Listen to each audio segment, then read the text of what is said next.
Hallelujah, hallelujah. स्वर्गीय पिता प्रभु जी, हम नम्रता से प्रभु आपके चरणों में हम आते हैं। प्रभु आपका वचन है प्रभु, आप हम एक एक को खोल कर दें, हम एक एक से आप बात करें, समझने के लिए प्रभु आप सहायता करें। आपके हाथ में सौंपते हैं, आप अगुवाई करें। सारा आदर महिमा केवल हम आपको देते हैं।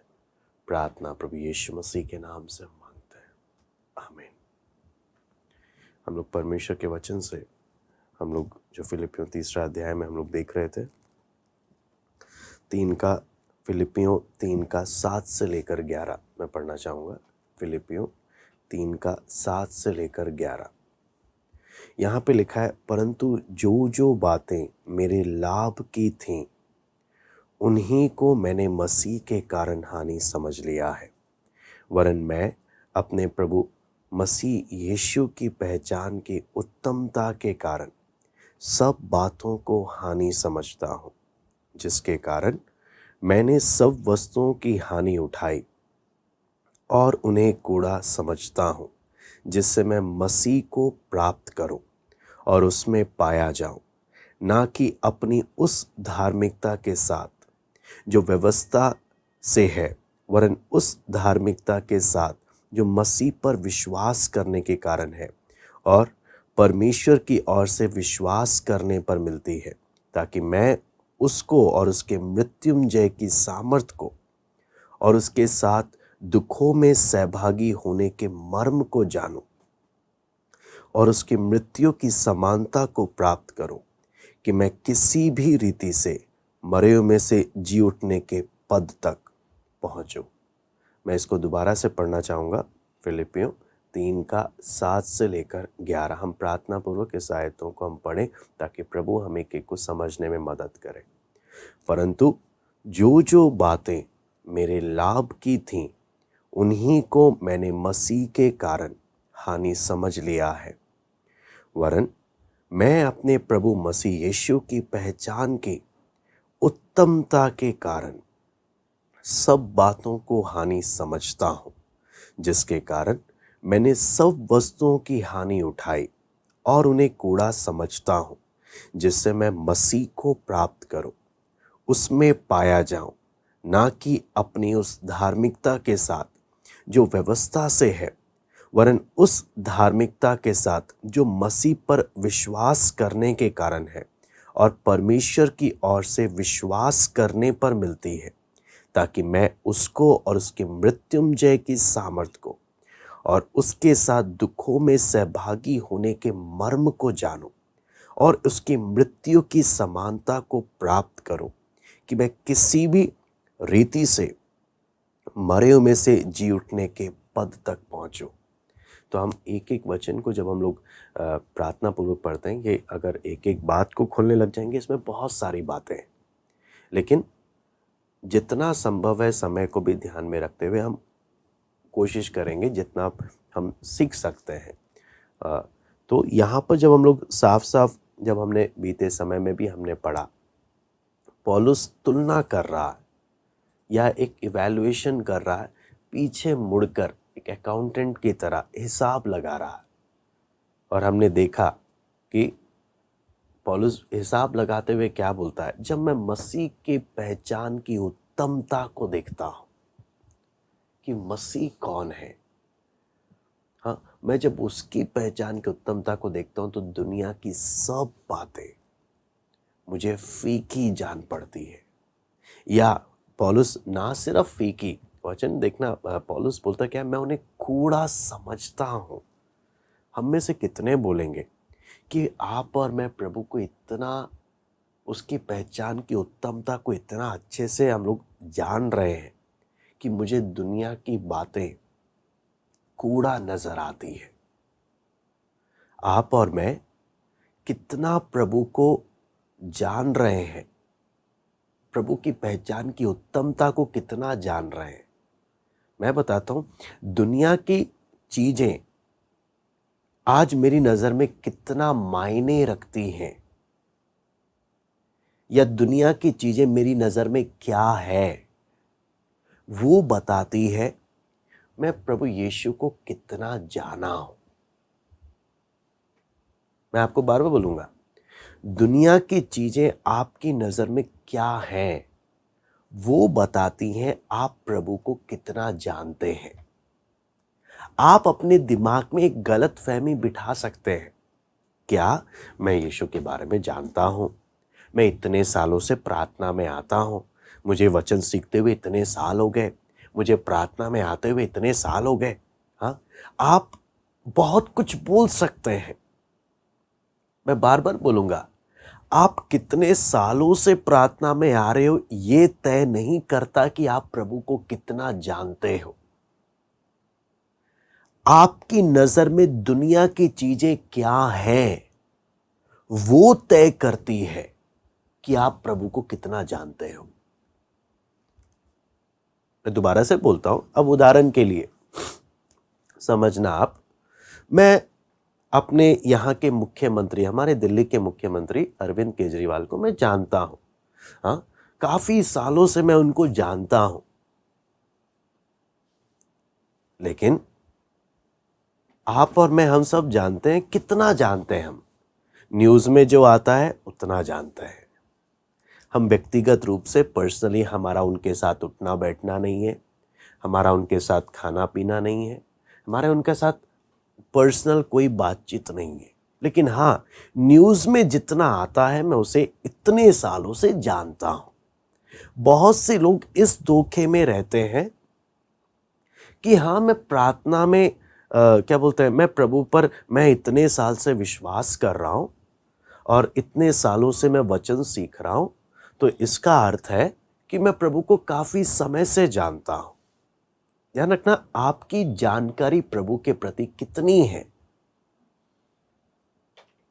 जब पौलुस के बारे में आप देखेंगे परमेश्वर के वचन में, पौलुस उद्धार पाने से पहले या परमेश्वर का प्रकाशन को अपने जीवन में अनुभव करने से पहले से ही यीशु को जानता है। पौलुस यीशु को जानता है, लेकिन ऐसा क्या हुआ जिसने पौलुस के देखने के नजरिए, पौलुस का सोचने का नजरिया, पौलुस के पूरे व्यक्तित्व को बदल कर रख दिया? यह सबसे इंपॉर्टेंट है। पौलुस बोलता है मैं उन्हें कूड़ा समझता हूं, मैं संसार की हर एक बातें मैं कूड़ा समझता हूं और मैंने हानि उठाई है। मेरे जो बातें मेरे लाभ की थीं, मेरे फायदे की थीं, मैंने उन सब को छोड़कर, उन्हें कूड़ा समझकर मैंने हानि उठाई है। आप समझना, ये वो व्यक्ति नहीं है जो मुंह से बोल रहा है सिर्फ, ये वो व्यक्ति है जिसने अपने जीवन में इस बात को अनुभव किया है, अनुभव किया है। मैं आपको इसलिए बोलूंगा, हम अपने आप को कुछ भी कहने को, हम अपने आप को कुछ भी समझ सकते हैं। मैं अपने आप को कहने को, मैं बोलूं मैं तीसरे स्वर्ग, क्या पौलुस तीसरे गया होगा, मैं 4 स्वर्ग और ऊपर जाकर आया हूं। हाँ, मैं अपने आप को झूठी तसल्ली दे सकता हूं। कहने को मैं अपने आप को कुछ भी समझ सकता हूं। हम में से कोई भी अपने आप को कुछ भी समझ सकता है, लेकिन रियलिटी क्या है, वास्तविकता क्या है, दुनिया की चीजें मेरी नजर में आज क्या है, वो बताती है आप यीशु को कितना जानते हो। मैं दोबारा से बोलता हूं, दुनिया की चीजें, है ना, हम इस संसार में रहते हैं, दुनिया की बहुत सारी चीजें हैं। दुनिया की चीजें मेरी नजर में क्या है, वो बताती है मैं प्रभु को कितना जानता हूं।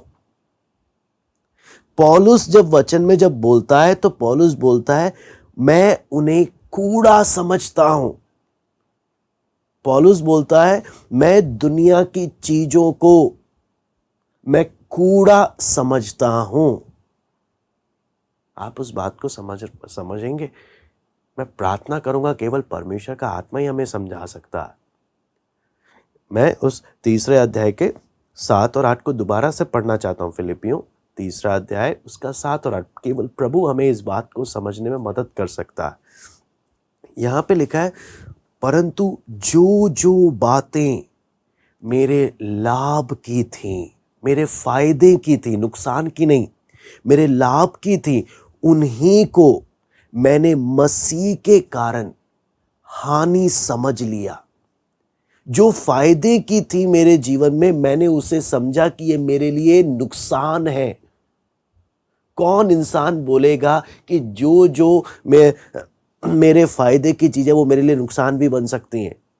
बोलता है जो जो बातें मेरे लाभ की थी उन्हें मैंने मसीह के कारण हानि समझ लिया, वरन मैं अपने प्रभु मसीह यीशु की पहचान की उत्तमता के कारण सब बातों को, एक बात नहीं, दो बात नहीं, दुनिया की सब बातों को हानि समझता हूं, जिसके कारण मैंने सब वस्तुओं की हानि उठाई। ना केवल समझा, मैंने हानि उठाई भी है। और हानि उठाकर मैं रिग्रेट नहीं कर रहा, मैं पछता नहीं रहा। बोलता है मैं उन्हें कूड़ा समझता हूं, मैं उन्हें कूड़ा समझता हूं जिससे मैं मसीह को प्राप्त करूं। अगर हम प्रार्थना पूर्वक इस बात को समझें, आपको मालूम है कितनी बातें हमें इसमें समझ में आएगी। हम में से कितने बोलेंगे हाँ, मैं अब मेरे से अगर कोई पूछे भैया आप मोबाइल में क्या कर रहे हो, मैं अमेज़न पे ना कूड़ा सर्च कर रहा हूं।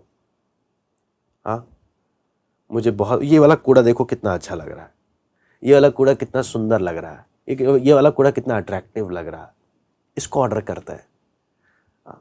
आप सोच कर देखिए, हम कूड़ा जब हम फेंकते हैं ना, तो हम उधर ध्यान भी नहीं देते, वो गया गया। कूड़े पर कभी हमारा इंटरेस्ट नहीं होता।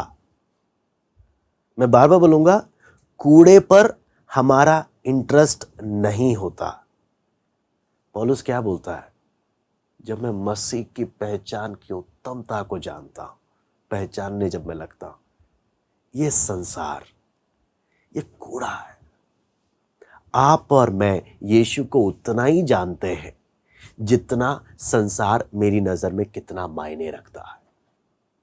मैं बार बार बोलूंगा, संसार के प्रति मेरा देखने का नजरिया, संसार की चीजों के प्रति मेरा देखने का नजरिया बताता है आप और मैं प्रभु यीशु को कितना जानते हैं। मैं जिस नजर से संसार को देखता हूं, या संसार की चीजें जिस नजर से मेरे आंखों में झलकती हैं, वो ही बता देती हैं मैं प्रभु को कितना जानता हूं। यहां पर साफ साफ जब वचन में पढ़ते हैं, पौलुस बोलता है, मैं जब प्रभु यीशु मसीह की पहचान की उत्तमता को देखता हूं, मुझे एक कूड़ा लगता है, मुझे संसार की चीजें कूड़ा लगती है। लेकिन मैं आपको बोलूं, चाहे हम माने या ना माने, सच्चाई क्या है, कई बार हम इजरायलियों की तरह जो जंगल के सफर में थे, चल तो प्रभु के पीछे रहे हैं, लेकिन अभी भी हमें अच्छी बात, हमें हमारी आंखें किधर की और ही अट्रैक्ट होती हैं, हमें मिस्र की और ही, हमें संसार की और ही। इससे क्या लगता है, मैं अपने प्रभु को जाना नहीं हूं। मुझे गलत फहमी है कि मैं प्रभु को जानता हूं, या मुझे गलत फहमी, आप सोचो ना, 40 साल इजराइल लोग चले। हाँ, 1 साल 2 साल यीशु परमेश्वर के पीछे नहीं, 40 साल चलने पर भी आप देखेंगे बुड़बुड़ाते ही रहे, बुड़बुड़ाते ही रहे। इसलिए आप ये कभी नहीं सोचना मैं इतने साल से प्रार्थना में आ रहा हूं तो इसका अर्थ है कि मैं प्रभु को बहुत अच्छे से जानता हूं। नहीं, आप दुनिया को किस नजर से देखते हो और क्या समझते हो, वो बताता है आप प्रभु को कितना जानते हो। आपका आना तय नहीं करता। और दूसरी बात, हमने कितना वचन सीखा है, वो ये नहीं बताता कि मैंने कितनी नोटबुक्स भर ली नोट्स बनाकर। वो ये भी तय नहीं करता कि मैंने कितनी क्लासेस अटेंड करी हैं। वो ये नहीं तय करता कि मुझे कितना वचन का नॉलेज है। वो ये तय करता है मेरे जीवन में कितना मसीह का स्वभाव प्रकट होता है, कितना यीशु की आदत, प्रभु यीशु की आदत मेरे जीवन से झलकती है।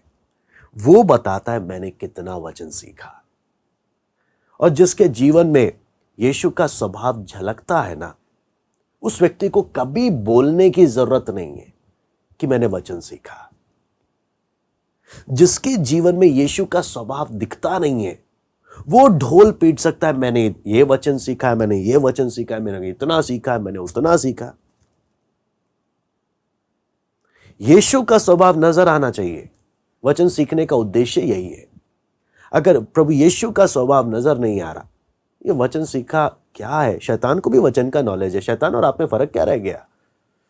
हाँ, शैतान को भी वचन का अच्छा नॉलेज है। शैतान और आप में फर्क क्या रह गया? अगर आप सिर्फ नॉलेज गेन कर रहे हो, अगर आप सिर्फ ज्ञान बढ़ा रहे हो, फर्क तो तब आता है जब मेरे जीवन में दुनिया मुझे नहीं देखती।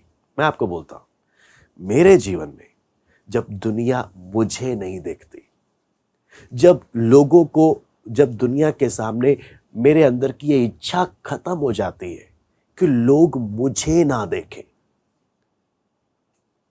लोगों को मैं अपनी ओर आकर्षित ना करूं, लोग देखें तो सिर्फ और सिर्फ यीशु को देखें और किसी को नहीं। लोग मेरी आदत को ना देखें, मेरे क्या बोलते हैं, मैं कितना अच्छा हूं ये नहीं।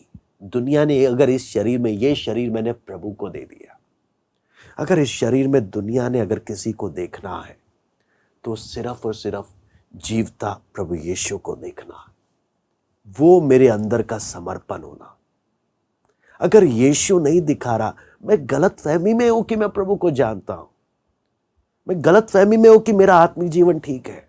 एक गलत फहमी है, सिर्फ गलत फहमी। अगर अभी भी मैं अपने आप से प्यार करता हूं तो आप जानते नहीं है यीशु को।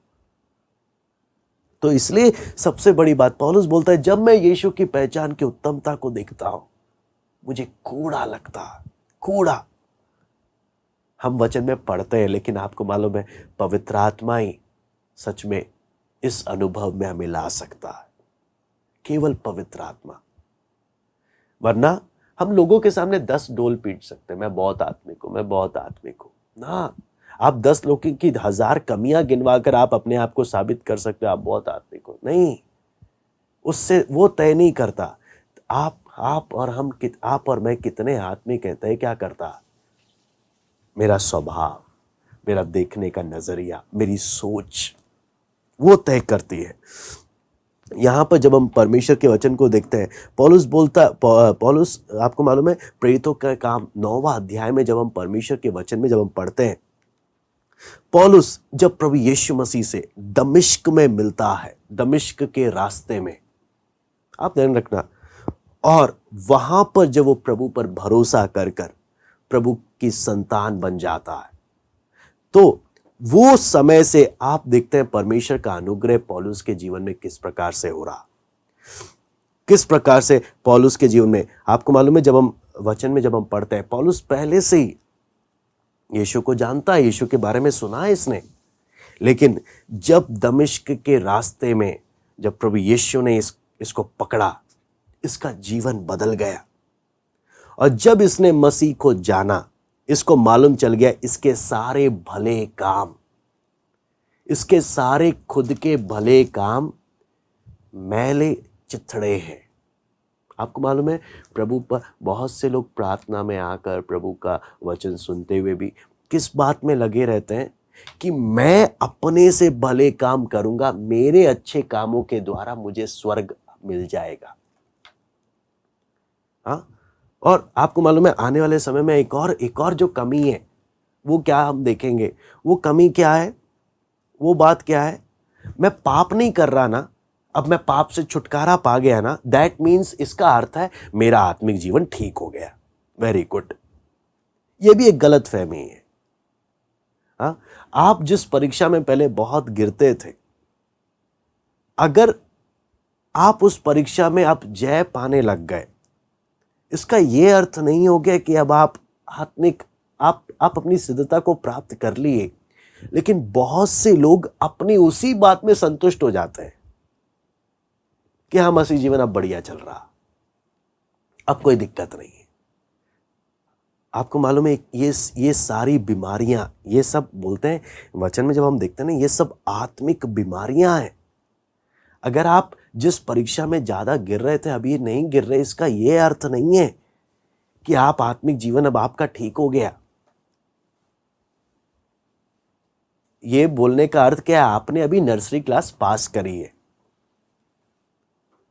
अब एलकेजी क्लास में आओ ना, अब और डिफिकल्ट टास्क होगा और डिफिकल्ट परीक्षा होगी। आपने पूरा ग्रेजुएट करना है ना मसीह जीवन में भी। हाँ, एक परीक्षा में पास होकर आप कैसे संतुष्ट होगे? मैंने पूरी पढ़ाई कर ली। हाँ, नर्सरी में आप पास हो गए तो आप खुशी मनाने लगे कि अब मेरा आत्मिक जीवन ठीक हो गया। अब तो एलकेजी भी आएगा, यूकेजी भी आएगा, first, second, third, fourth, fifth. हाँ, अब तो एक परीक्षा पे जय पाया है, अभी वेट करो, अभी और कितनी आएंगी। हाँ, आप एक पर पास होकर आप कभी संतुष्ट नहीं होना कि मेरा जीवन क्या हो गया, मेरा जीवन ठीक हो गया। मसीह जीवन में कितनी बातें हैं, कितनी बातें हैं, लेकिन जब मैं अपने आत्मिक जीवन से संतुष्ट हो जाता हूं, वहां पर आ जाता है खतरे की घंटी। खतरे की घंटी। मसीह जीवन में संतुष्टि आना बहुत बड़ा खतरा है। मैं आपको बोलता हूं, बार बार बोलूंगा, मसीह जीवन में संतुष्टि आना कि हां अब मेरा मसीह जीवन, अब मेरा प्रभु के साथ का संबंध ठीक है, हाँ, वो एक बहुत बड़ा खतरा है, बहुत बड़ा खतरा। आने वाले समय में हम उन बातों को खोलकर देखेंगे कि मुझे कभी भी संतुष्ट नहीं होना चाहिए। यहां पर जब हम देखते हैं पौलुस को, जब इस बात का एहसास होता है कि मेरे अपनी धार्मिकता मैले चित्रों के समान है, तो अब वो हिसाब लगाता है। जब हिसाब लगाता है 7वीं आयत के हिसाब से, तो बोलता है परमेश्वर से हटकर। जब हम देखते हैं बहुत सारी बातें इसके लाभ की थीं, जो इसने परमेश्वर से हटकर बहुत सारी बातें इसके जीवन में लाभ की थीं, लेकिन पौलुस क्या बोलता है? मैं जब मसीह की उत्तमता को देखता हूं, मैं उन सब की हानि उठा रहा हूं, मुझे नहीं चाहिए। हानि उठा रहा है, ना सिर्फ समझ रहा है, हानि उठा रहा है। मुझे ये सब नहीं चाहिए। प्रभु से हटकर जो भी चीजें हैं, हाँ, उन सब की हानि उठा रहा है। अगर आप देखेंगे पौलुस के बारे में, प्रेरितों काम 26 का 24 और वचन में जब देखते हैं, एक अच्छा इज्जतदार एक स्कॉलर है पौलुस, एक अच्छा स्कॉलर, एक अच्छा धार्मिक अगुवा है, रिलीजियस लीडर है। और जब हम देखते हैं, अगर यहूदी संप्रदाय के हिसाब से देखें, इसके जीवन में गर्व करने के लिए बहुत कुछ है, लेकिन पौलुस यहां पर जब बोलता है मैं मसीह की उत्तमता को जब मैं देखता हूं, ये सब मुझे कुछ भी नहीं चाहिए, मुझे कुछ भी नहीं चाहिए। परमेश्वर के वचन में जब हम देखते हैं, एक उस बात में ये पौलुस नुकसान जब प्रभु के लिए सैक्रिफाइस कर रहा। आपको मालूम है, जब एक व्यक्ति की समझ खुलती है ना, तभी वो प्रभु के लिए चीजों को छोड़ सकता है। अगर आपकी समझ नहीं खुली, आप प्रभु के लिए दूसरी चीजों को, संसार की चीजों को आप नहीं छोड़ोगे। आप बोलोगे मुझे प्रभु भी चाहिए, मुझे संसार भी चाहिए। प्रभु तो समझता है ना, इसकी बहुत जरूरत है, इसकी ये बात है, इसकी वो। मैं 10 बहाने बनाऊंगा, मैं 10 बहाने बनाऊंगा, 10 एक्सक्यूजेस दूंगा। लेकिन जब मैं प्रभु की पहचान की उत्तमता जब मेरे जीवन में प्रकट होती है, जब परमेश्वर का आत्मा प्रकट करता है, पौलुस क्या बोलता है? मैंने हानि उठाया। जो हानि उठा रहा है वो उसका लाभ भी पा रहा है। 8 से 11 में जब हम देखते हैं, यहां पर जब हम परमेश्वर के वचन में जब हम देखते हैं, 9वां आयत में जब हम पढ़ते हैं, तो वहां पर 8वां और 9वां में देखते हैं, जिससे मैं मसीह को प्राप्त करूं। फिर आगे लिखा है, उसमें पाया जाऊं, ना कि अपनी उस धार्मिकता से जो व्यवस्था से है, वरन उस धार्मिकता के साथ जो मसीह पर विश्वास करने के कारण है और परमेश्वर की ओर से विश्वास करने पर मिलती है। तो यहां पर पौलुस, जब हम परमेश्वर के वचन में देखते हैं, उसमें पाया जाऊं, है ना, परमेश्वर के वचन में काफी बातें इसमें हमें सीखने को मिलती है। 8वीं बात में जब हम देखते हैं, वहां पर आता है मसीह को समझना, मसीह को पहचानना। मसीह को पहचानना अलग अलग रूप से है। आपको मालूम है, जैसे मैंने आपको उदाहरण दिया अरविंद केजरीवाल, हमारे चीफ मिनिस्टर, है ना। मैं उनको कितना जानता हूँ, हमने यीशु को कितना समझना है, कितने अच्छे से जानना है। अगर हम उस वचन को जब देखें, हमें तब तक चैन नहीं लेना चाहिए जब तक मैं प्रभु यीशु को अपने मित्र की तरह नहीं जानता। एक मित्र कैसा होता है? हाँ, मित्र वो होता है जो जब उसको वो कुछ ना भी बोले तब भी हम उसकी बात समझ जाते हैं। आपको मालूम है एक दोस्त कौन होता है? उसकी बात को हम वो अगर ना भी बोले तब भी हम समझ जाते हैं क्या इसके मन में क्या चल रहा। एक दोस्त, एक पक्का दोस्त। प्रभु यीशु मसीह को जो जानना है, जो उसके साथ जो संबंध होना है, वो कैसा संबंध होना है? अगर वो कुछ भी ना बोले, उसकी मन की बात को समझना। हम में से कई बार प्रभु यीशु को, आपको मालूम है, दूर से जानते हैं या उसके बारे में सुनते हैं। मैंने प्रभु को कितना जानना है? एक दोस्त की तरह। अगर वो कुछ ना भी बोले, मैं उसके दिल की बात को समझ जाऊंगा, वो चाहता क्या है। हाँ, यहां पर जब हम देखते हैं, मैं अंदर से ही समझने लगूंगा, मैं अंदर से ही समझने लगूंगा, उसके बिना बोले भी, कि उसको क्या चीज अच्छी लगती है और क्या बातें उसको चोट पहुंचाती हैं, उसके दिल दुखाती हैं। आपको मालूम है, इतना प्रभु को जानना, वो मुझे, आपको मालूम है, जब हम किसी से प्यार करते हैं, जब हम अपने लोगों से जब हम प्यार करते हैं, कई बार वो जब हमें चोट भी पहुंचाते हैं ना, तब भी हम कुछ नहीं बोलते, चुप रहते हैं। चोट पहुंचाते हैं लेकिन हम नहीं बोलते। लेकिन एक करीबी संबंध जब होता है ना, अगर उसको चोट पहुंची है, वो अगर मुझे कुछ बोल नहीं रहा, मैं समझ जाऊंगा उसको चोट पहुंची है। वो मुझे बोल तो नहीं रहा, फिर भी मैं समझ जाऊंगा उसको चोट पहुंची है। उसको क्या चीज से खुशी होती है, अगर वो बोल भी नहीं रहा, तब भी मैं समझ जाऊंगा मुझे करना क्या है, ताकि वो मेरे जीवन से प्रसन्न हो। बिना बोले भी, मैं बोलता हूं, पौलुस बोलता है, मैं मसीह को जानो, मसीह को वो नजदीकी से जानो, क्योंकि वो जो नजदीकी से जानना क्या है, मसीह के साथ एक गहरा संबंध। नहीं तो आपको मालूम है, दुनिया जानती है यीशु के बारे में। एक विश्वासी का प्रभु को जानना और दुनिया के प्रभु के जानने में बहुत फर्क है, बहुत फर्क है। मैं प्रभु को कितना जानता हूं, हम एक एक अपने आप से पूछ सकते हैं। दुनिया भी जानती है यीशु के बारे में, हमारे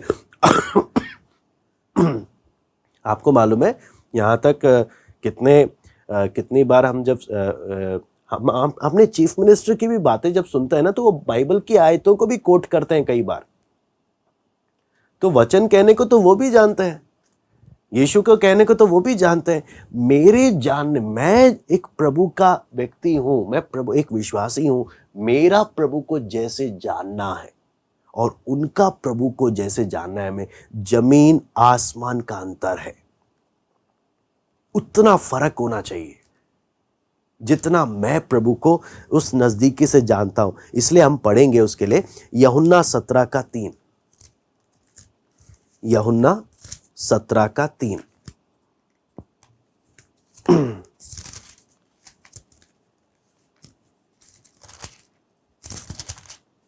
यहां पे लिखा है, अनंत जीवन ये है कि वे तुझ एकमात्र सच्चे परमेश्वर को और यीशु मसीह को जिसे तूने भेजा है जाने। यहां पर भी जब हम देखते हैं परमेश्वर का इच्छा क्या है, प्रभु यीशु मसीह भी क्या बोलता है, तुझे जाने। और जानना क्या है, वो करीबी संबंध, मित्र की तरह। हाँ, मित्र की तरह। मैंने आपको बोला, बिना बोले भी, उसके बिना बोले भी हम उसके दिल की बातों को समझ जाए, उसके बिना बोले भी हम समझ जाए उसको क्या बात बुरी लग रही है, बिना बोले भी हम समझ जाए उसको क्या चीज अच्छी लगेगी।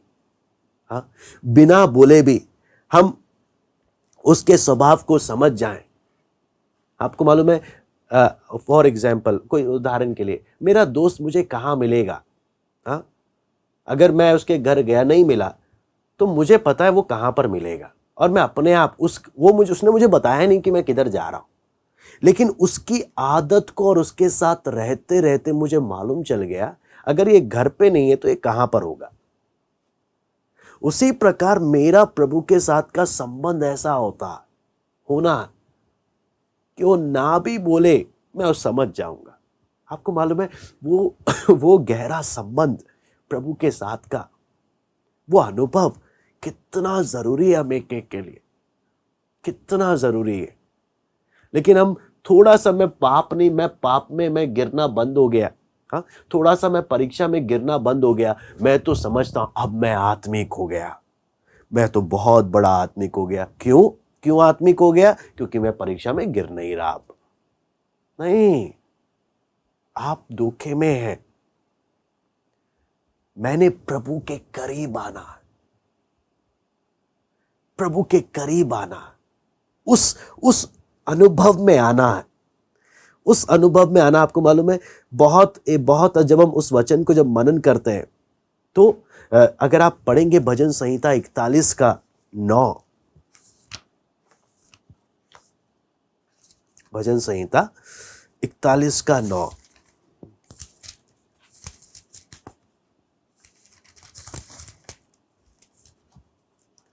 मेरा परम मित्र जिस पर मैं भरोसा रखता था, जो मेरी रोटी खाता था, उसने भी मेरे विरुद्ध लात उठाई है। यहां पर बेशक कॉन्टेक्स्ट क्या है, उसने मेरे विरुद्ध लात उठाई है, लेकिन हम उस बात को हटाकर वो यीशु मेरा परम मित्र है, ये वो है जिसके साथ मैंने रोटी खाई है, जिसके साथ मेरा एक करीबी संबंध है। आपको मालूम है ये वो है जिसके साथ मैं अपना खाना शेयर करता हूं, ये वो है जिससे मैं अपनी दिल की बात शेयर करता हूं, ये वो है जिसको मैं बहुत करीबी से जानता हूं, बहुत करीबी से। इन लॉकडाउन के समय में जब हम लोग घर में हैं, मैं बोलूंगा सबसे जरूरी क्या, प्रभु तू इतना दया कर कि हम तेरे उस करीब आ पाए, उस करीबी संबंध में आए, करीबी संबंध में आए। और आपको मालूम है जब आप प्रभु के करीब आने लगते हैं, आपको आत्मिकता का नाटक नहीं करना पड़ता कि मैं आत्मिक हूं, आपको दिखावा नहीं करना पड़ता। बोलते हैं ना, आप जिसकी संगति में रहते हो उसकी आदत अपने आप झलक जाती है, अपने आप झलक जाती है, नाटक नहीं करना पड़ता। उसी प्रकार आप अगर प्रभु की संगति में प्रभु के करीब आ रहे हो, उसकी आदत आपके जीवन से अपने आप, आपको कोई कोशिश नहीं करना पड़ेगा, 1% अलग से कुछ नहीं दिखावा करना पड़ेगा, अपने आप झलकेगा।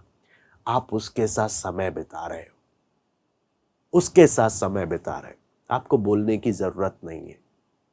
मगर आप समझना, पौलुस जब बोलता है ना मैं उसको जानूं, कितना जानूं, दूर में एक मिले अजनबी की तरह नहीं, हाँ, दूर से सड़क में मिलने वाले अजनबी की तरह नहीं, या जैसे अभी मैं अपने चीफ मिनिस्टर को या अभी मैं अपने प्राइम मिनिस्टर को जानता हूं वैसे नहीं, एक करीब उसके साथ रहना, उसकी आदतों को जानना और उसके बिना बोले भी सब कुछ समझ लेना, उसके दिल की बातों को, वो है असली टारगेट। और जब तक मैं उस स्थिति में ना आऊं, मैं चुप नहीं बैठूंगा, मैं आराम करने वाला नहीं हूं। फिर आगे पौलुस जब हम फिलिपियों में पढ़ते हैं, एक बात और वचन में पौलुस जब बोलता है, वहां पर बोलता है कि मैं उसमें पाया जाऊं, ना कि अपनी उस धार्मिकता के साथ जो व्यवस्था से है, वरन उस धार्मिकता के साथ जो मसीह पर विश्वास करने के कारण है और परमेश्वर की ओर से विश्वास करने पर मिलती है। इससे पौलुस यहां पर अगर हम वचन में देखें, इससे पौलुस क्या बात बोल रहा है, अगर इस बात को हम देखें तो पौलुस के जीवन में एक फरीसी होने के नाते पौलुस का टारगेट धार्मिकता था। वो धार्मिकता जो वो बाहर से दिखाते थे, अपनी खुद की धार्मिकता, कि हम अच्छे हैं, हाँ, धर्म के काम करते हैं। लेकिन आपको मालूम है, जब पौलुस यीशु के पास आया, उसने अपना धार्मिकता छोड़ दिया।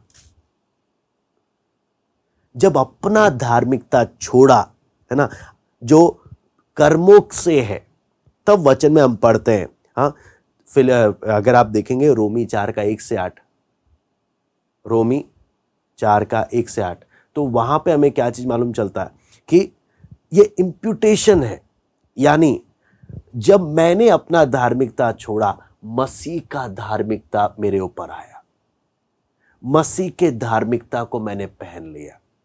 परमेश्वर के सामने आपको मालूम है, हमारी खुद की अपनी धार्मिकता 1 सेकंड नहीं टिकेगी। परमेश्वर के सामने हमारी अपनी धार्मिकता 1 सेकंड नहीं टिकेगी। यीशु की धार्मिकता जो उसने क्या किया, पौलुस ने अपने जीवन में अनुभव किया, जो यहां पर क्या बोलता है, इसलिए पौलुस क्या बोलता है, ये वो धार्मिकता है जो मसीह पर विश्वास करने के कारण है। ये मेरे कर्मों की धार्मिकता नहीं कि मैं कितना अच्छा हूं। एक फरीसी होने के नाते वो बाहर की धार्मिकता पर बहुत ध्यान देते थे, लेकिन बोलता है नहीं, मुझे वो धार्मिकता नहीं, मुझे विश्वास के द्वारा जो प्रभु से मिला है, यह अनुग्रह है। आपको मालूम है, जब कर्मों के द्वारा जो धार्मिकता आता है, उसमें घमंड भी आता है, देखो मैं कितना अच्छा हूं, हाँ, ये पापी हैं, मैं कितना अच्छा हूं। अगर मैं आपको बताता हूं, हमारे प्रैक्टिकल लाइफ में जो एक बात, एक गलत फहमी जो आती है, हम अगर गलातियों 6:1 हम पढ़ते हैं, गलातियों 6:1, यहां पर हम देखते हैं, हे भाइयों, यदि कोई मनुष्य किसी अपराध में पकड़ा भी जाए, तो तुम जो आत्मिक हो, नम्रता के साथ ऐसों को संभालो और अपनी भी चौकसी रखो कि तुम भी परीक्षा में ना पड़ो। यहां पर आप देखना, पौलुस क्या बोलता है, तुम जो आत्मिक हो, हाँ, मैं अपने आप को आत्मिक समझता हूं, कैसे पता चलेगा मैं आत्मिक हूं? हाँ, मेरे अगल बगल में जब कोई विश्वासी भाई या कोई भी व्यक्ति जब गिर जाता है परीक्षा में, पाप में, तब मेरा रिएक्शन क्या होता है, वो बता देगा मैं आत्मिक हूं या मैं आत्मिक होने का नाटक करता हूं।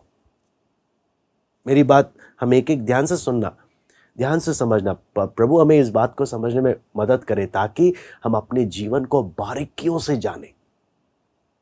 पौलुस क्या बोलता है, हे भाइयों, यदि कोई मनुष्य किसी अपराध में पकड़ा भी जाए, तो तुम जो आत्मिक हो, नम्रता के साथ ऐसों को संभालो और अपनी भी चौकसी रखो कि तुम भी परीक्षा में ना पड़ो। आपको मालूम है, हम जो कई बार अपने आप को आत्मिक समझते हैं, और जब हमारे आसपास कोई गिर जाता है ना, हमारी पोल पट्टी खोल देता, हमारी असलियत खोल देता। जब हमारे पास कोई परीक्षा में गिर जाता है ना, हम क्या करते हैं, हम आत्मिकता का नाटक कर कर हम वहां पर उसको संभालने की बजाय, उसको उठाने की बजाय हम क्या करते हैं, हां, तू तो नरक जाएगा, तू सबसे बड़ा पापी है। हाँ, एक आत्मिक व्यक्ति ने करना क्या है, एक बात, हाँ, कई बार क्या है, हम अपनी एक ग्रुप बना लेंगे, एक ग्रुप बनाकर वो जो गिरा है, हम उसके गिरी हुई बातों की चर्चा करेंगे। हाँ, आपको पता चला वो गिर गया, हाँ, मैंने सोचा नहीं था, वो गिर गया, क्या करें, ये गिरते ही रहते हैं। हाँ? हम आपस में 10 लोग उस व्यक्ति के गिरने पर चर्चा बहुत करते हैं, लेकिन हम में से कितने हैं गिरे हुए व्यक्ति के पास जाते हैं उसे संभालने के लिए, उसे उठाने के लिए। बहुत लोग एक जब गिर जाता है, देखो बड़ा आत्मिक बन रहा था, गिर गया, है ना, हंस रहे। परमेश्वर बोलता है परमेश्वर में क्या होता है, तू आत्मिक नहीं है, तू गलत फहमी में है, तू गलत फहमी में है कि तू आत्मिक है। आत्मिक, पौलुस साफ साफ बोलता है, आत्मिक व्यक्ति का निशानी क्या है? जो गिरे उसके विषय में चर्चा नहीं। वचन क्या बोलता है? नम्रता के साथ गिरने वालों को संभालो, उठाओ, उसको संभालो और अपनी भी चौकसी रखो कि तुम भी परीक्षा में ना पड़ो। आप हम एक एक देखें, बीते समयों में हमारे आसपास अगर शैतान ने किसी को परीक्षा में गिरा दिया, मैंने उस व्यक्ति के प्रति मेरा रिएक्शन क्या था, वही बता देगा मैं कितना आत्मिक हूं। क्या हम परमेश्वर के सामने जेन्युइन बनेंगे? क्या परमेश्वर के सामने हम ओरिजिनल बनेंगे, नाटक दिखाए बिना? हम आपस में पूछे, अपने आप से पूछे, अभी तक मैंने कितने लोगों को परीक्षा में जब वो गिरे उठाने के लिए मैंने मेहनत किया? अभी तक कितने लोगों को मैंने, जो गिरे, मैंने उन्हें संभालने के लिए मदद किया? जब वो गिरे मेरे दिल को चोट पहुंची, मैं दुखी हुआ और मैंने उसके लिए प्रार्थना करी, मैं प्रभु के सामने रोया। वो बताती है मैं आत्मिक हूं। नहीं तो वचन साहब बोलता है, तुम जो आत्मिक हो, एक आत्मिक जो है, जब दूसरा गिरता है उसके प्रति उसकी सोच क्या है? आप पहला यूहन्ना जब हम पढ़ते हैं परमेश्वर के वचन में, पहला यूहन्ना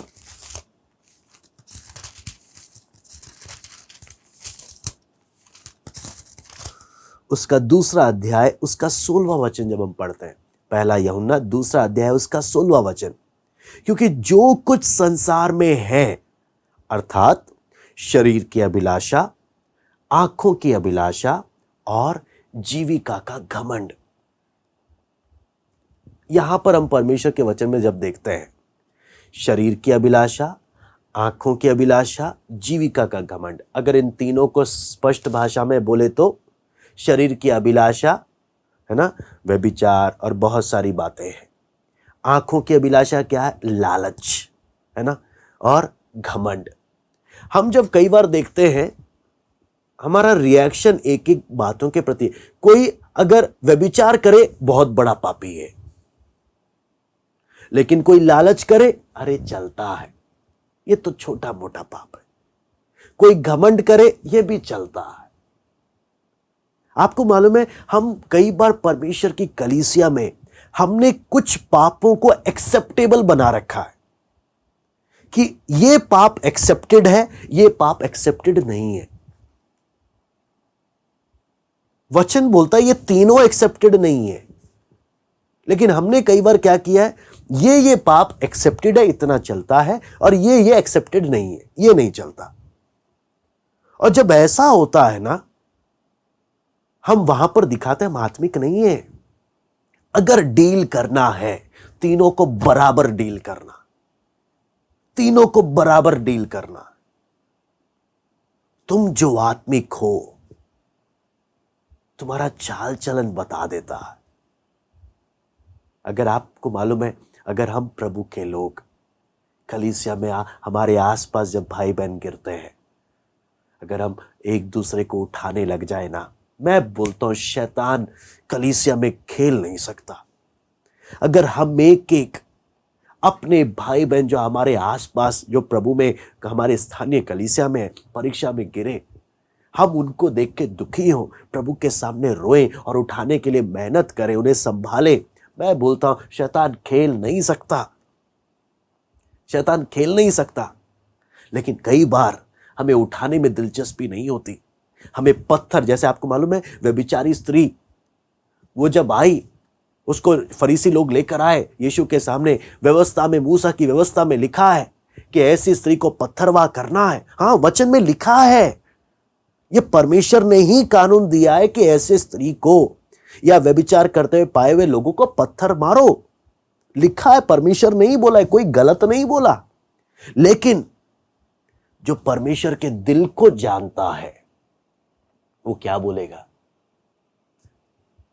पत्थर वो उठाए जिसने कोई पाप नहीं किया। पहला पत्थर वो मारे जिसने कोई पाप नहीं किया। आप समझ रहे हैं उस बात को? हम सब, आपको मालूम है, जब कोई गिरता है ना, हम पत्थर उठा लेते हैं। ये सजा का हकदार है, एक्शन लिया जाए। उठाने वाले कितने हैं? उठाने वाले कितने हैं? कलीसिया में अनुशासन है, अनुशासन होना भी बहुत जरूरी है। कई बातें हैं जहां पर कठोर कदम उठाने होते हैं, लेकिन उठाने वाला सबसे, बोलते हैं, जो दया दिखाता है, जो उठाने वाला होता है, उसी को एक्शन लेने का भी हक है। आपको मालूम है, जिसने जान दिया है वो मारने का भी हकदार है। तुम जो आत्मिक हो, तुम्हें किस रीति से पेश आना चाहिए? किस रीति से पेश आना चाहिए? क्या हम सच में आत्मिक हैं? फिलिपियों 3 अध्याय एक आत्मिक मन के बारे में दिखाता। क्या मैं समझने को बहुत कुछ समझ सकता हूं, क्या मेरे अंदर वो आत्मिक मन है या नहीं? हम अपने जीवन को जांच सकते हैं। यहां पर फिलिपियों 3 अध्याय में साफ साफ पौलुस बोलता है, मैं कर्मों के बाहर के नहीं, बोलता है मेरा अपना खुद से बहुत घमंड आ जाता है। हाँ, फरीसियों को बहुत घमंड था अपने बाहर की धार्मिकता। बोलता है मेरा अपना धार्मिकता यीशु के सामने फेल है। मेरा अपना धार्मिकता प्रभु यीशु के सामने फेल है। ये कौन सी धार्मिकता है? ये उस पर विश्वास करने की, यानी आदर महिमा के योग्य केवल प्रभु है, केवल प्रभु है, मैं कुछ नहीं। उस अनुभव में पौलुस यहां पर आता है। यहां पर जब परमेश्वर के वचन में हम जब और यहां पर जब बातें देखते हैं, पौलुस साफ साफ जब बोलता है, तो यहां पर आगे 10 और 11 में, जब फिलिपियों 3 का 10 और 11, इसलिए फिलिपियों 3 का 10 और 11 यहां पर लिखा है, ताकि मैं उसको और उसके मृत्युंजय की सामर्थ को और उसके साथ दुखों में सहभागी होने के मर्म को जानूं और उसकी मृत्यु की समानता को प्राप्त करूं, कि मैं किसी भी रीति से मरे हुओं में से जी उठने के पद तक पहुंचूं। मैं उसका हमने देखा, प्रभु को जानना, कितना जानना है ना। फिर उसके बाद वचन में लिखा है 10 में, और जो लिखा है, उसके मृत्युंजय की सामर्थ को और उसके साथ दुखों में सहभागी होने के मर्म को जानो। अगला 10 और 11 में जो अगली बात है, वो मसीह के साथ की सहभागिता, संगति, मसीह के साथ की सहभागिता।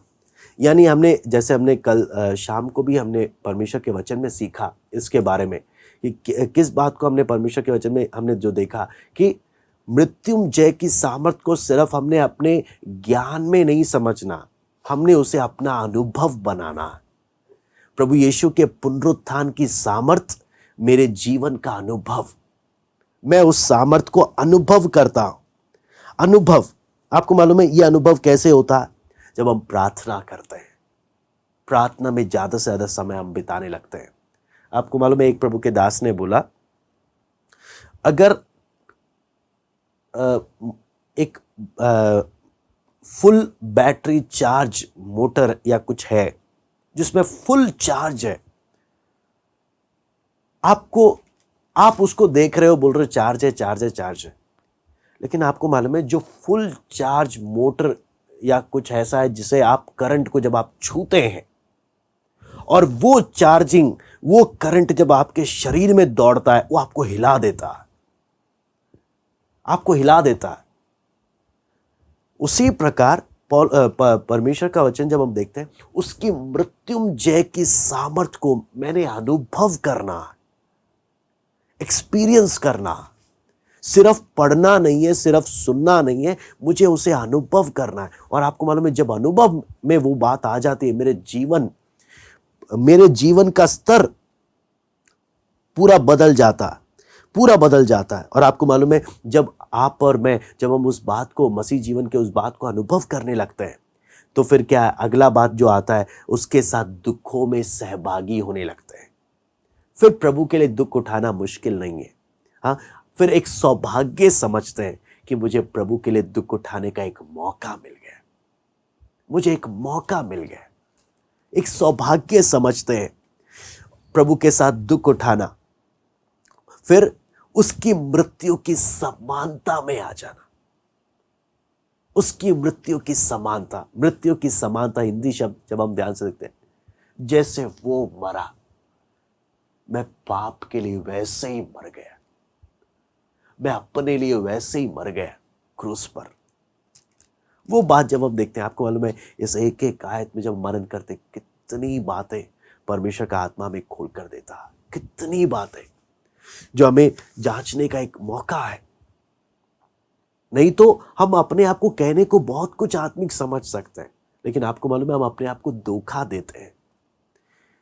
इसलिए मसीह जीवन में बहुत जरूरी है कि हम एक एक बातों को समझें, प्रभु को उस संबंध में। सिर्फ मैं पाप में नहीं गिर रहा, या मैं एक परीक्षा में पास हो गया तो एकदम से खुशी से फूले नहीं, एकदम खुशी से फूले नहीं कि हां, अब गाड़ी बहुत अच्छा चल रहा है मेरा। यह समझना, अभी एक परीक्षा में पास हुआ, और भी कितनी परीक्षा, ये परीक्षाओं का आना मेरे मरने दम तक है, ये परीक्षाओं का आना मेरे मरने दम तक है। मैंने संतुष्ट नहीं होना, मैंने प्रभु के उतने करीब आना है। उसके बिना बोले भी मैंने उसके बिना बोले भी मैंने उसकी हर बात को समझना है। उसके बिना बोले भी उसकी हर बातों को समझना। मैं उतने प्रभु के मैंने करीब आना। और जो व्यक्ति प्रभु के करीब आने लगता है, संसार की बातें, आपको मालूम है, यहां पर वचन में जब पौलुस बोलता है कूड़ा, ये सिर्फ बातों में कूड़ा नहीं है ना। आपको मालूम है, दुनिया में अन्य जाति लोग भी बोलते हैं, अरे इसमें क्या रखा है, मोह माया की चीजें हैं ये। हाँ, लेकिन ये मोह माया जब आने लगती है ना, थैंक गॉड आ गया, और आ जाए लोगों के सामने, मोह माया रखा क्या है इसमें, ऐसे बोलता है। लेकिन ये वचन ऐसे नहीं बोल रहा है, पौलुस ऐसे नहीं बोल रहा है। बोलता है मैंने कूड़ा समझा, मैंने हानि उठाई, मैंने उन चीजों को छोड़ा है। ये सिर्फ कहने की मुंह बोली बातें नहीं है। मसीह को जितना जाना है ना, उतना मुझे दुनिया की बात, दुनिया की चीजें उतना मेरी नजर में कूड़ा बन गई। आप और मैं प्रभु को कितना जानते हैं? आप और मैं आज कितने आत्मिक हैं? एक जांचने का एक बात है, कितने आत्मिक हम हैं, प्रभु को कितना जानते हैं। या मैं मसीह जीवन में संतुष्ट हूं, मैं पाप में नहीं गिर रहा ना, अब मेरा मसीह जीवन अच्छा चल रहा है, अब मैं परीक्षा में नहीं गिर रहा, प्रभु थैंक गॉड। हाँ, अब मैं वचन पढ़ूंगा, प्रार्थना करूंगा, पाप में तो गिर नहीं रहा, अब मेरा मसीह जीवन बहुत बढ़िया है। नहीं, सिर्फ पाप में नहीं गिरना ही काफी नहीं है। एक दौड़ है जो प्रभु हमें मौका देगा, हम अगले सेशन में देखेंगे। एक दौड़ है, मुझे कभी भी मसीह जीवन में सैटिस्फाइड नहीं होना है। जैसे हिरनी जल के लिए हांफती है, ऐसे ही हे प्रभु मैं तेरे लिए हांफता हूं। हम में से कितने बोलेंगे प्रभु मैं तेरे साथ संगति करने के लिए मैं हांफता हूं, मैं तेरे साथ संगति करने के लिए, मैं तेरे साथ ज्यादा से ज्यादा प्रार्थना करने के लिए मैं हांफता हूं, तेरे साथ ज्यादा से ज्यादा समय बिताने के लिए प्रभु मैं हांफता हूं। मैं बोलता हूं, किसी को ना बोलकर अपने आप से हम पूछे, वही बता देगा। अगर मैं नहीं हांफता, अगर मेरे अंदर वो भूख और प्यास नहीं है, आप समझ जाना, मुझे आत्मिक बीमारी लगी हुई है और मैं धोखे में हूं कि सब ठीक है। वचन हम जब सीखते हैं, मुझे प्रतिदिन वचन के द्वारा अपनी कमियों को देखना है। मैं बोलता हूं, जिस दिन आपको और मुझे अपनी कमियां दिखना बंद हो जाए, आप समझ जाना घमंड घुस गया और मेरा जीवन अब बर्बादी की ओर जाने वाला है। जिस दिन, मैं महीना नहीं बोल रहा, मैं सप्ताह नहीं बोल रहा, जिस दिन मुझे अपनी कमी दिखना क्या हो जाए, बंद हो जाए, आप समझ जाना मेरे अंदर घमंड घुस रहा है और मैं अपने नाश की ओर जा रहा हूं। मैं अपने नाश की ओर जा रहा हूं। बोलते ना, विनाश से पहले इंसान के अंदर क्या आता है? घमंड आता है। ये बहुत बड़ा खतरा का घंटी होता है। इससे सदैव नम्र होते हुए प्रभु के चरणों में हम अपने जीवन को जांचते रहे। प्रतिदिन कमी नहीं दिख रही, समझ जाओ मैं अपने आप से बहुत प्यार करता हूं। मेरा अपने आप का प्यार मुझे अंधा कर रहा है और मुझे अपनी कमियां देखने नहीं दे रहा। आपको मालूम है ना, जिससे हम चिढ़ते हैं, जिससे हम जलते हैं ना, उसकी बाल की खाल उतार देते हैं हम। मैं आपको बोलता हूं, जिससे हम जलते हैं, जिससे हम चिढ़ते हैं, उसकी कमी नहीं भी निकलेगी तो भी हम तिनका निकाल लेंगे उसके अंदर से, तिनका निकाल लेंगे। मैं बोलता हूं, लोगों में तिनका निकालने से बढ़कर अपने आंख का बड़ा लट्ठा निकाल लो। लोगों के अंदर कमी ढूंढने को छोड़कर किस बात पर हम ध्यान देना शुरू कर दें? प्रभु, मेरे आंख का बड़ा लट्ठा निकल जाए। मेरे अंदर की एक कमियां, जैसे मैं दूसरों की कमी निकाला करता था प्रभु, तो दया कर मैं उतनी ही बारीकी से अपने अंदर की कमियों को निकालूं। उसके लिए प्रभु अनुग्रह दे मुझे। अपने साथ सख्ताई बरतो। मैं उम्मीद करता हूं हमें ये 3 से 11 तक का बात हमें थोड़ा बहुत हमें समझ में आए। इसमें बहुत सारी बात है, लेकिन प्रभु की मर्जी है तो हम अब कल से हम 12 से 16 का हम अध्ययन करेंगे, जहां पर हमें मालूम चलेगा मसीह जीवन जो रेस है उसमें हमें किस बात पर बहुत ध्यान देना। आइए हम प्रार्थना करते हैं। Hallelujah, hallelujah. प्रभु, अपने जीवन को जांचने के लिए पिता हम एक एक को सहायता कर। आत्मिकता का नाटक करने के बजाय हम कितने आत्मिक हैं जांचने के लिए मदद कर। मसीह जीवन में संतुष्ट होने के बजाय हम तेरे अभी कितना करीब आए हैं। एक मित्र की तरह, एक दोस्त की तरह, बिना बोले भी दिल की धड़कनों को समझने वाला, बिना बोले भी क्या बात पसंद है और क्या बात दुख पहुंचाती है समझने वाला, कहां मिलेगा जानने वाला, जैसे हिरनी जल के लिए हाँफती है, तेरे लिए हाँफने वाला। प्रभु, हम एक एक को तो बना दे। प्रभु, तो दया कर। प्रतिदिन प्रभु हमें दूसरों की कमियों को देखने के बजाय प्रभु अपनी कमियों को ठीक करने के लिए प्रभु हमें सहायता कर। हम पर दया कर प्रभु, हम पर दया कर। तेरे करीब आने के लिए दुनिया ने हमें नहीं देखना, हमारे स्वभाव को नहीं देखना, हम कितने अच्छे नहीं देखना प्रभु। हम में कोई अच्छी वस्तु वास नहीं करती प्रभु। दुनिया ने तुझे देखना है, दुनिया ने तुझे देखना है। जब तक तूने हमें जीवित रखा है प्रभु, इस शरीर के द्वारा प्रभु लोग आपको देखें, आप प्रकट हो। दया कर, अनुग्रह कर, नम्रता से आपके चरणों में समय हम बिता सके।